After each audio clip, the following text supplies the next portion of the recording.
Today on Multiverse News, we have new release dates for Marvel properties, everybody. That is very exciting. We have Across the Spider-Verse is looking to be a huge sequel, and the search for Superman has begun. Just look up, baby. All that right after this.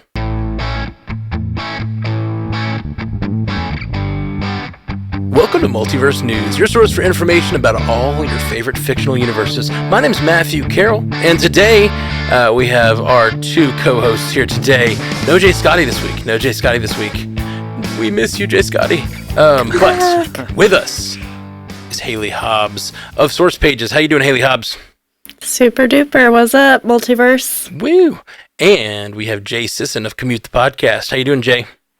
I'm doing well. Was that like a Budweiser Was Up reference from like Maybe 2000? What if it was? What's up?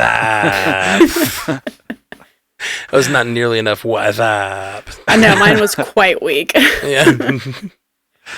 All right. Well, we have big news to kick it off tonight. Very big news. And it just dropped, too, right before we started this show. So it's actually kind of breaking news. Marvel Studios has announced new premiere dates. Loki Season 2 will premiere October 6th, and Echo will premiere November 29th. Just barely a month apart, people. The series Join the Marvels, currently scheduled for November 10th release as part of the Phase 5 fall lineup. After remarks from Kevin Feige about slowing down production and giving wider breadth between releases, how does this news land, and does it indicate a possible higher level of interconnectivity between these entries? There were a few things that were surprising to me about this. One is that the Loki date is a little further than I expected. I kind of expected it to be a little bit closer to Secret Invasion, kind of middle of summer or August. So to see October, I was a little shocked by that. To see Echo in November, that was even more surprising. I didn't think that was coming until 2024. There haven't really been a whole lot of updates about the filming and the production of that series, and it just seemed like it was constantly getting changed and shuffled around and pushed around, so I was shocked by that. But the most shocking of all of it is that these are two different release schedules. Loki is coming on a weekly release schedule. I think it starts on a Friday, so I think they're moving the dates around. Traditionally, they've kind of played with Wednesday a little bit with Marvel as a release date in the week. But then they're dropping Echo all at once, all on one day. I had to go back and read it again to make sure I was reading it right. So you're getting a weekly release until about early November. Then you've got about 2 or 3 weeks off. The Marvels happens, I think, on the date that the Loki season finale happens, which is kind of what happened with like Black Widow and Loki season 1. And then you just roll right into all of Echo all at once. So I don't know if that's just an experimentation thing. Like, let's see what works better. Let's see if the weekly thing works better. Let's see if the dropping it all at once thing works better. But that was just a really interesting decision. And it was very surprising to see that. That's shocking to me. I hadn't had a chance to read the article yet. I was driving when you guys were letting me know this had dropped and had added it to the script. And I was like, oh my gosh, that's great news. Real life reaction. I hate that, though, because I love the week to week. And I feel like Echo is going to be a really great show for it because, you know, it's going to be that thing where we're excited to see Matt Murdock again and see the relationship develop and like Fisk. And like, I'm sure there'll be a lot of mystery around her history with Fisk and things like. I do not love dropping all at once. I know it's a little easier when it's only like, I think this is 6 episodes, did they say? I'm not sure. In the most recent. That's Originally, probably right. Most of them have been 6. Yeah. So that's what I'm guessing is a 6-episode run, which like, that's great. But it's easier than like when they used to drop 13 Daredevils at a time. But man, yeah, I really hate when they do that. So I'm not cool with that. But I am excited that we have 2 big release dates so close together. And you were talking about how it's weird that it's so late. But I wonder if originally they were planning to put one in the middle of the summer and then get to the October one. But then with all the shakeup with Jonathan Majors, maybe they had to move that Loki one a little bit to accommodate some changes or something. Yeah, maybe so. I think that I also like the weekly release schedule because I think it's fun and it gives you something to anticipate. But we know from watching She-Hulk that Marvel does listen to us. And a lot of fans have been saying some of the shows would have been better released all at once. So this seems like some great experiment. Like, well, maybe this will be one of the shows that they'll say that about, especially because this is a new character being introduced to the MCU. And I could see that being a lot of the reason why. I don't think it's a disservice to the character. In fact, we could see that it really helps the character of Echo, who I know I've said in other podcasts in the past, like, I don't have any relationship to her yet. So maybe this will build a bridge from me to that character who so far hasn't made a big impact on me as of yet.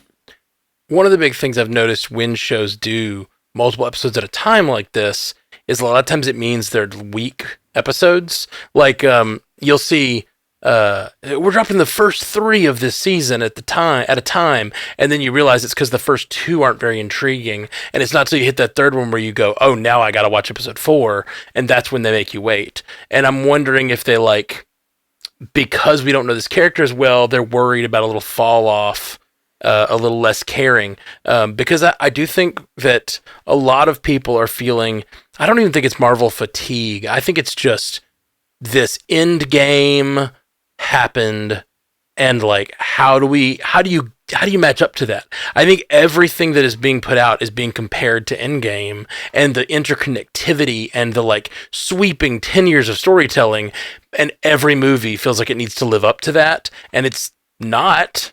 They're great movies. I've loved almost everything they've done, but they're not living up to Endgame, but they shouldn't have to. And I think it's like almost Marvel made such a good thing that it is constantly, people are like, is Marvel gone downhill? And it's like, yeah, maybe, like, it's not at its peak right now. It's in like a valley building back up to the next peak, and people, I don't know, people are being harsh on a lot of stuff, but then if you think about the actual content, it's so good. Yeah, everybody's like, oh, this is the best thing since Endgame, most recently Guardians Volume 3, of course, and for me, no, but I don't think anything's the best since Endgame. I think Endgame is very singular in the Marvel Cinematic Universe.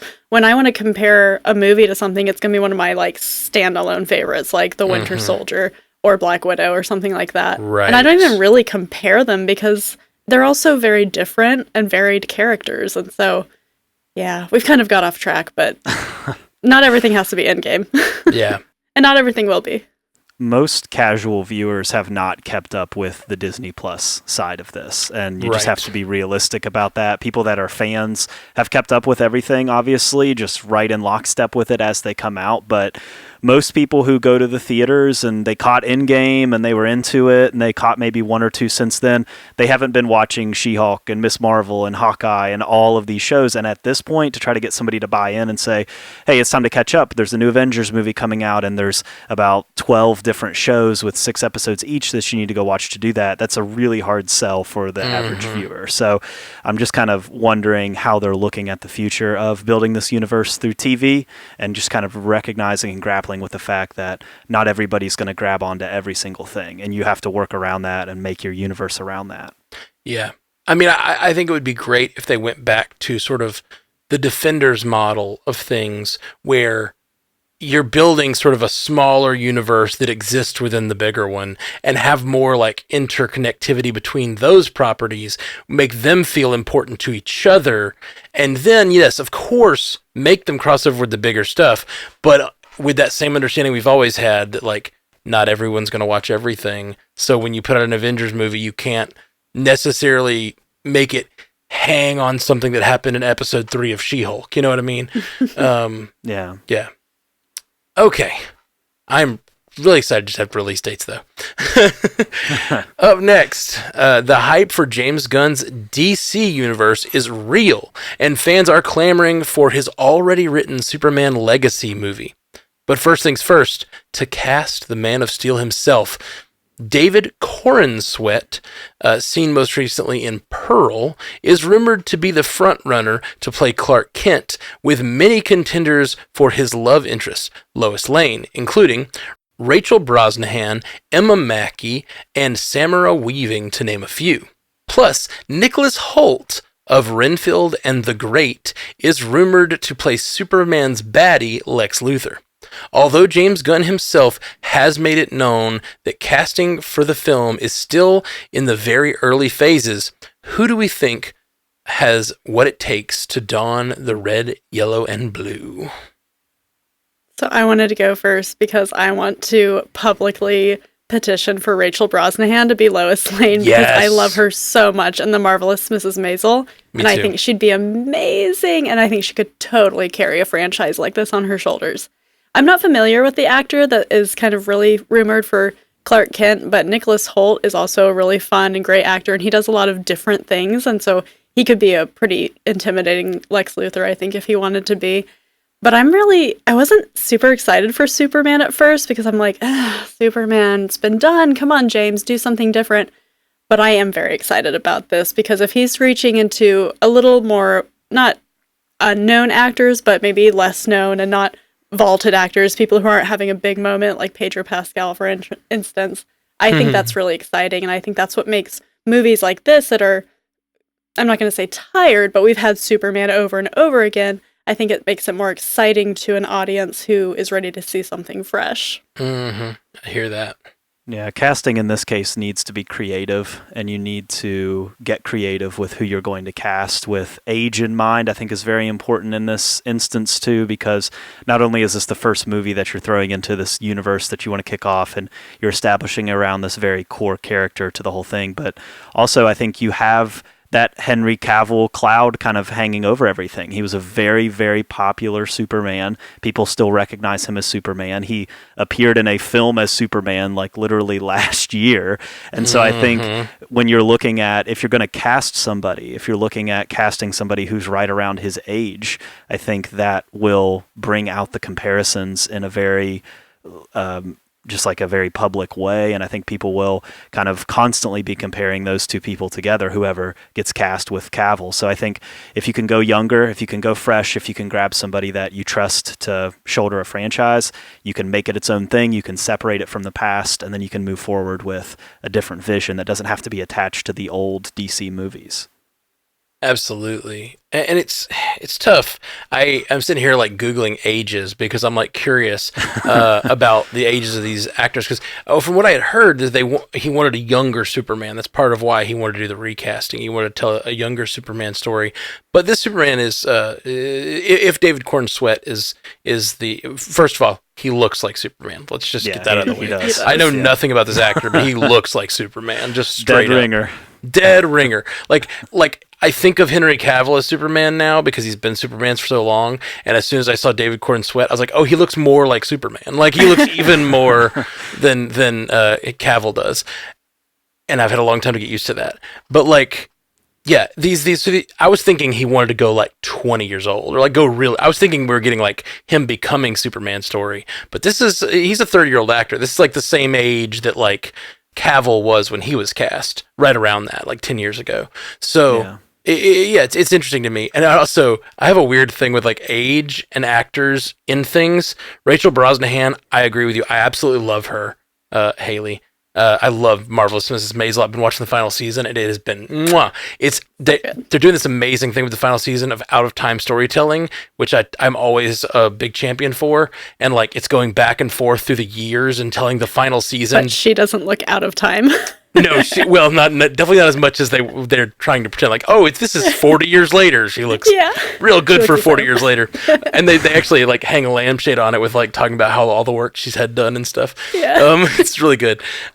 She's amazing. I would love her, but I have this weird thing where people that play roles in like old times, I think she's older than she is. Like, I feel like she's a grandmother because she plays that era. And I'm like, I keep thinking she's older, but no, she's only 32 apparently. And I'm amazed by that because she's so good in that role. That's neither here nor there. It's everywhere and we want it. Listen, James, we want it. Yeah, I'm 100% on board. The other name I looked to, I don't know either of these other two actresses, but Samara Weaving, I did recognize her from a couple of roles, but she looks... I have a bad face blindness, okay? I'm really bad at recognizing faces. She looks so much like Margot Robbie to me. Like, so much. Like, I pulled up her picture, and I was like, put it just side by side. I was like, I can't tell which is which. That may be my face blindness, but like I think they look incredibly similar.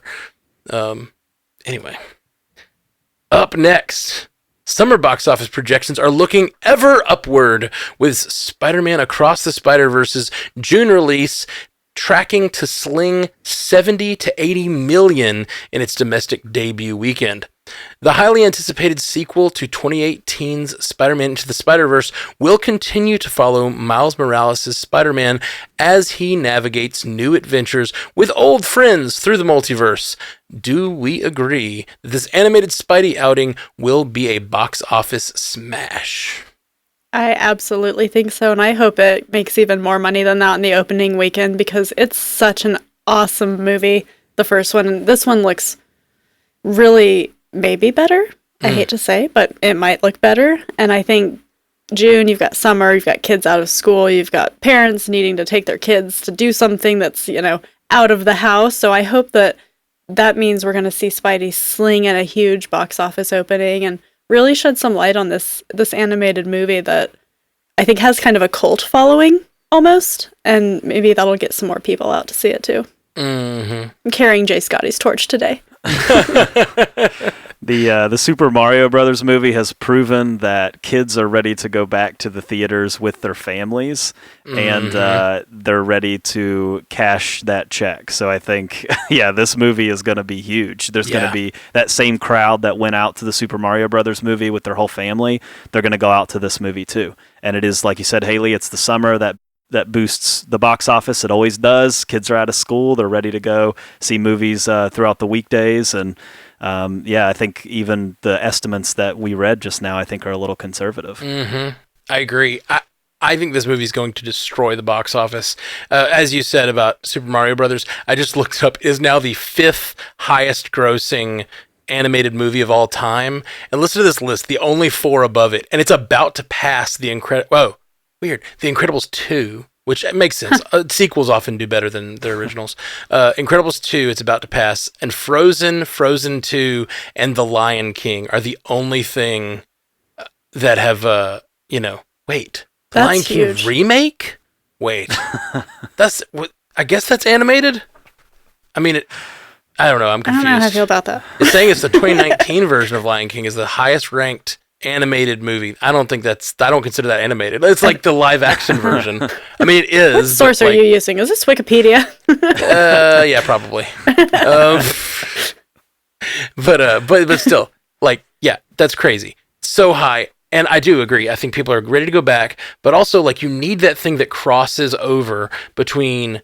Not only do you need people to want to go with their kids to the movies, but you need a movie that parents want to go to and that kids want to go to. And you need them both to want to go over and over. And Super Mario Brothers, I've heard is great. I still haven't seen it. I know. I feel like I'm ruining my nerd cred or something. But I think I will be in the seats for Into the Spider-Verse or Across the Multiverse, Spider-Verse, whatever it is. I will be there on opening night because I think it looks amazing. Everyone loves the first one. It is, of the last 5 years, it is one of the or 6 years. I don't know how long it came out. It is one of the most highly regarded Marvel movies, including the MCU. It's up there in the discussion for best ever Marvel movie, and that's pretty impressive for not having a canon to lean on and just being like, we're gonna drop this amazing movie and you're all gonna absolutely love it. I think this one has huge potential. Yeah, last year I had to take my kids to the Paw Patrol movie, and the whole time I was getting ready to do it, I was like, oh my gosh, I guess I have to go to the Paw Patrol movie this weekend. It was like I was not wanting to go. So we went to the Paw Patrol movie, we did the thing, but I was it wasn't a priority in my schedule to get to the theater to see the Paw Patrol movie.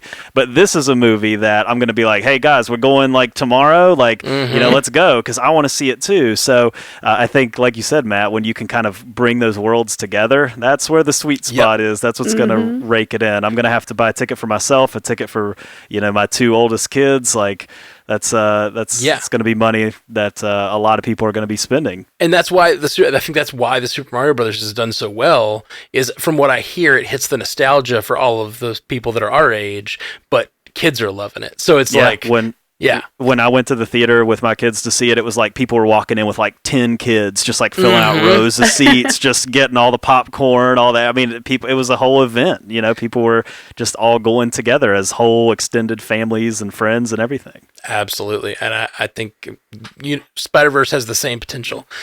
And if it's good, that's the other thing, is like, if it's good, it will continue to make money week over week over week, like Mario Brothers has. Up next, as we recently reported, HBO Max and Discovery are combining to create a streaming service megazord dubbed Max. Now, Disney Plus and Hulu will likewise combine into a single streaming platform later this year. Although both services will still be available as standalone streaming platforms, the price tiers are expected to change, with ad-supported options available after the content merger. After a generation of cord cutting, does it feel like we're returning to cable packaging?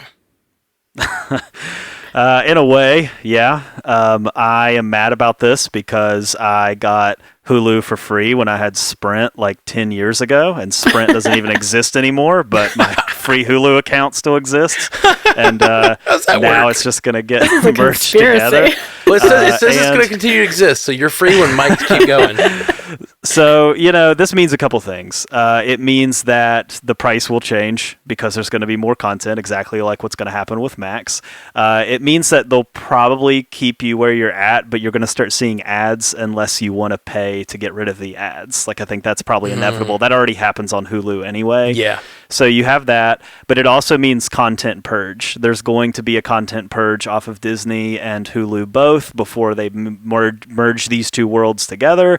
You have to go through and you have to figure out what properties you want to leave behind, and then what properties do you want to drop on Disney side to make room for Hulu content and everything like that. I think the ESPN is coming too at some point. I mean, these are all Disney-owned companies. I think right now you can bundle Disney Plus and Hulu and ESPN Plus all together. So I think at some point you're going to see ESPN move into this kind of umbrella of this whole thing. Right now, Comcast actually owns 33% of Hulu, so Disney is going to have to buy that from them. It will cost them somewhere to the tune of $9 billion to do that, but they will have to probably do that before this major merger can happen. That's like two whole Star Wars. Yeah. Literal wars in the stars. The CEOs of the companies have said as much. The CEO of Comcast said earlier this week that basically, we'll probably have to sell it to Disney. And then Bob Iger said the same, like, we're probably going to have to buy that from Comcast. So you'll see these two worlds merge together, but there's a lot to happen. And eventually, I don't know, we'll get these two worlds brought together, but it's going to be a long, drawn out process with lots of changes and changes to your wallet and changes to your ads and changes to your content along the way. What's $9 billion anyway? Amongst friends. I mean, it's fine. You say they're going to be removing things. What makes you think they're going to have to remove things to make the merger happen? Has that happened with the Max merger? Yeah, it did happen with Max, and they said as much too. This all came down in like an earnings call for Disney, and they're in a weird place right now. They have to sell the idea to their stockholders that they shouldn't jump ship because they've never really recovered from the pandemic. Their stock crashed during the pandemic, and it never really came back up even after the theaters opened and the theme parks opened and everything like that. And they're always in the news for something or other. They're always getting caught up in culture wars and all kinds of stuff it's as the CEO, you have to come in and you have to sell this idea of like, hey, we've got a plan.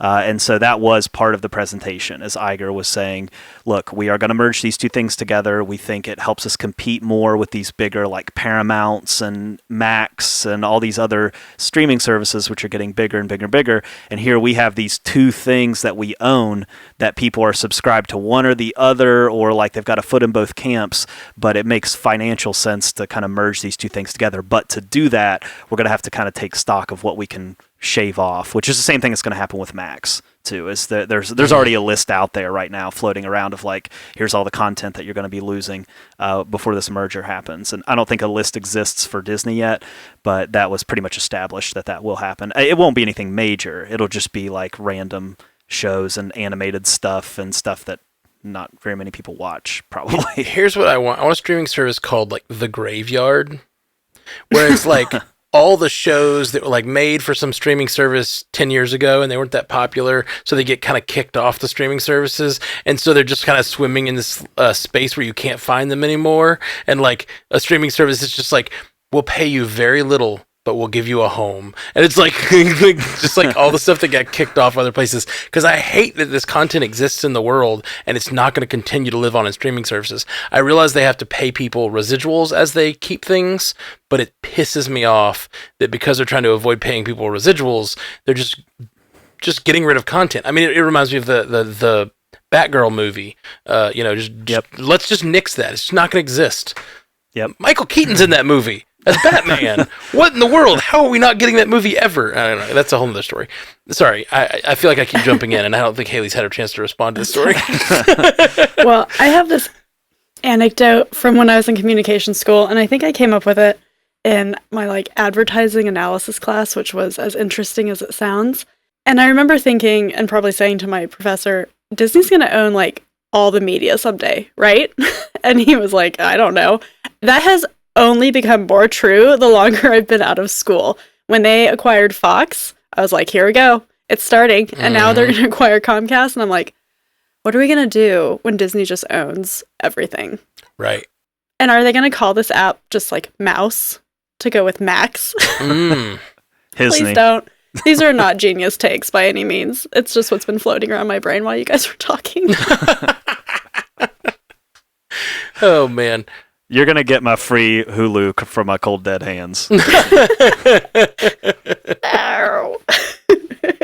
All right, and let's turn to our Spotify poll this week. So over on Spotify, if you're listening or watching, which you can see video on Spotify now of the podcast. If you're listening or watching on Spotify, you can take part in the poll. And we have, will you see Guardians of the Galaxy Volume 3 more than once in the theaters? And 63% of you said yes. That's pretty big. We were talking a lot about how, like, this one's just a painful watch for a lot of people. A lot of people I've talked to are not going to go see it again because it's just this too hard. So yeah, that's 63% of you guys. Wow, cool. Yeah, I was surprised by that. I figured that it would be the other way around. Yeah, even just will you go to the theater twice? You know what I mean? Yeah, like, that's the sticking point for me. I don't want to go to the theater twice, see a movie I've already seen. Yeah, and I loved that movie, but I can't imagine going to the theater again, but I'm on the other side. I'm on the minority side, I guess. Yeah, because you guys aren't rewatchers. Yeah, that's true. I don't rewatch anything, though. Yeah, same. I went and saw Black Widow like 3 times. I saw Shang-Chi twice, I'm pretty sure. I've seen every Marvel movie 1 time. Wow. No, that's not true. I've seen Infinity War twice. Wow. Oh, well. Once in the theater, once at home. That's impressive. That's an impressive rewatch record or whatever. I'm kind of the same way. I tend to rewatch the Marvel movies more just because I do the MCU cast. But like that's if I didn't, I don't know. I'd probably rewatch the Marvel movies just because I love them so much. But like, yeah, it's probably one of the only universes. The only movie I've rewatched a lot in the last few years is Everything Everywhere All at Once. I've seen it like 8 or 9 times now. I think that's how many times I've seen WandaVision. Oh, that's awesome. So many multiverse shows. I love a good affected reality. Last thing we do here on the show is the lightning round, where we are going to take some stories that couldn't make it into the main chunk of the show, and we're going to each only have one person respond to them. You can buzz in by saying your name, and you can respond to whatever story you like, and you get 1 rebuttal if you want to say something that you missed the buzz in for. So let's get started on the lightning round. Long-running animated series Archer is coming to an end after its 14th season, which will debut on August 30th. Matt, I don't have much to say except Archer is amazing, and I can't believe it made it this long. Honestly, like 14 seasons feels really long for... I don't know. There's a balance there because it's like it feels really long for Archer. I think it's such a good show and has such great talent behind it. Like there are big names behind the voices and everything, but like, it also, when you think about adult cartoons, you think of things like The Simpsons that have been running for like 30 years. So yeah, it's sad to see this one go because I do love Archer. I've never not enjoyed an episode of Archer. Love that show. Up next, a newly released trailer for the upcoming Doctor Who 60th anniversary special episodes features the return of David Tennant and Catherine Tate to the iconic British series. And I'm realizing, Haley? Oh, you got it, Haley. Get it. I can do Doctor Who. I've watched Doctor Who. David Tennant's such a favorite, so I know this is met with a lot of excitement from Doctor Who fans, especially with Catherine Tate as his companion. So I know that I would probably tune in to watch this, even though I've only seen the whole series once. That's not something I've rewatched, believe it or not. Actually, there's an episode that has traumatized me, and every time I think about it, it gives me nightmares. We won't talk about that, but I would totally tune in to see such a great actor, David Tennant, return to the role. I'm going to take my rebuttal to ask which episode. It's the one where David Tennant's the doctor, and they're on this island, and he goes on... not an island, they're on a planet. He goes on this train, and they're out in nothing, and they're like, you can't leave because you'll burn in the radiation or whatever. But then this presence starts to possess the people on the train, and it's creepy, and they start mimicking each other, and it's it is the stuff of absolute nightmares to me. Yeah, it is. Do you know which one I'm talking about? I don't. I vaguely that sounds really familiar. That sounds really familiar. But there's a lot of those great one-off horror episodes of Doctor Who that are just they're not what I watch Doctor Who for, but it's a large portion of the episodes are just weird, a third of the episodes are just weird horror movies that turn into... It's called Midnight. Okay, cool. I like it. Okay. Up next, Freaky Friday stars Jamie Lee Curtis and Lindsay Lohan are both set to return in a new sequel to the 2003 Body Swap film. Body swap movies are back, baby. This has been a thing that died out. We stopped making body swap movies a long time ago. And then what was that movie with Catherine Newton and Vince Vaughn? I think it was just called Freaky. It came out a year or two ago, and she was a high school student, swapped bodies with a serial killer or something, and everybody was like, "Man, this movie was really good. It got really good reviews. People went out and saw it." So the body swap is still alive, and this is proof of it. Jamie Lee Curtis even said that that's the thing she gets asked about the most. It's not, "Hey, when are you making more Halloween movies?" It's, "When are you making a Freaky Friday sequel?" That's so crazy. Okay, up next, Disney dropped their first trailer for Haunted Mansion, a film based on the popular Disney theme park ride. The film will release in theaters on July 28th and features big names such as Tiffany Haddish, Owen Wilson, Danny DeVito, Rosario Dawson, Dan Levy, and Jamie Lee Curtis, to name a few. Matt, I just thought this trailer looks great. It just looks amazing. I really, really like it. I like the style of it. I like the cast is amazing. The one we didn't mention there was Lakeith Stanfield, who it seems like he's one of the main characters of the movie, maybe even the main character, and he is just someone I love. Hassan Minhaj, also Jared Leto. It just seems like.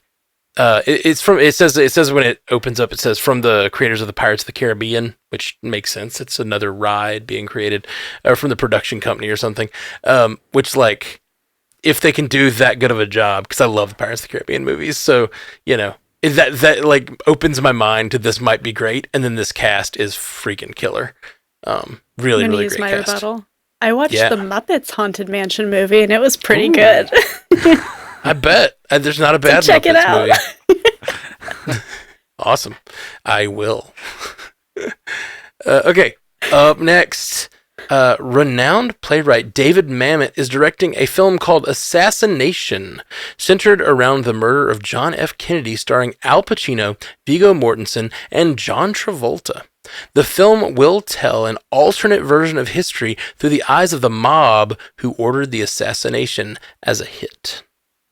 Haley, I would be very interested in watching this, especially with David Mamet directing it. That's kind of interesting to me.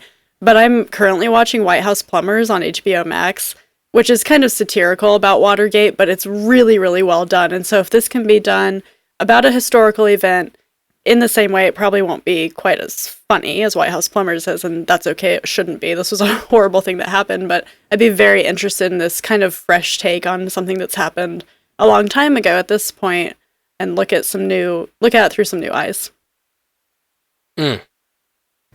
All right. Willem Dafoe, Mark Ruffalo, and Emma Stone will star in Poor Things, a film about a young woman brought back to life by a brilliant but unorthodox scientist a la Frankenstein.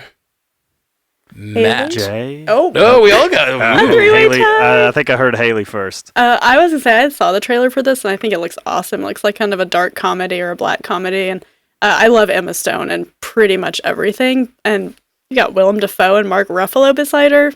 Looks like a genius cast to me. Hey, that's all I was going to say. Trailer looks great.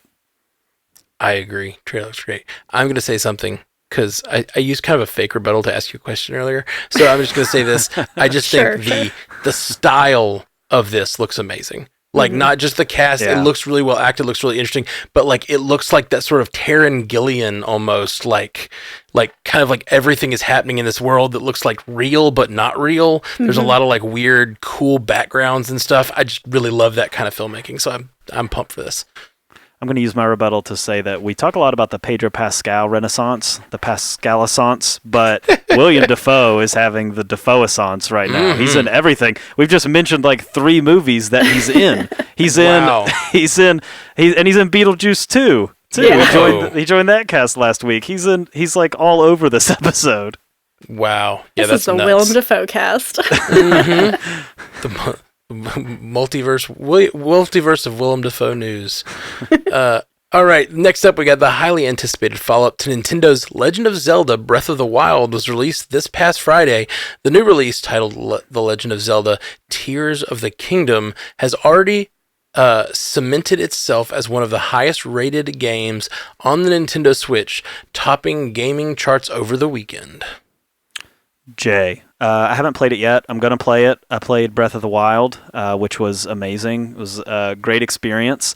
And I've heard from anyone who's played this that this is better and takes it to the next level. I mainly put this in here for Scotty, but I forgot that he wasn't going to be here this week. So I know that he's a big Zelda guy, but also I think the success of Zelda means the inevitable is coming, which is a big screen adaptation of Zelda. That will happen at some point, especially seeing how this game is selling, and it's getting 10 out of 10 across every major publication. And people are saying go buy a Switch just to play the Breath of the Wild and Tears of the Kingdom, so that is coming at some point. Now, will it be connected to the Super Mario Brothers movie? I mean, probably, because everything's in a universe now, but just expect to see that in the next 5 years or so. The trailer for the upcoming spin-off series The Walking Dead Dead City features Lauren Cohen as Maggie and Jeffrey Dean Morgan as Negan. The pair navigate New York City on a mission to save Maggie's kidnapped son. Matt? I don't have a ton to say about this except I just I didn't even know. Spoilers, I guess. I haven't watched the last like 2 seasons of The Walking Dead, but from where I last saw these characters, this is a big leap from where they were to where this is happening. They were kind of 2 characters that really hate each other, but they've done a lot to rehab the character of Negan, and I was digging it, so I need to get caught back up and watch this because I don't know. New York City full of zombies sounds pretty fun. Dead City, it's just a great name. Dead City is a great name.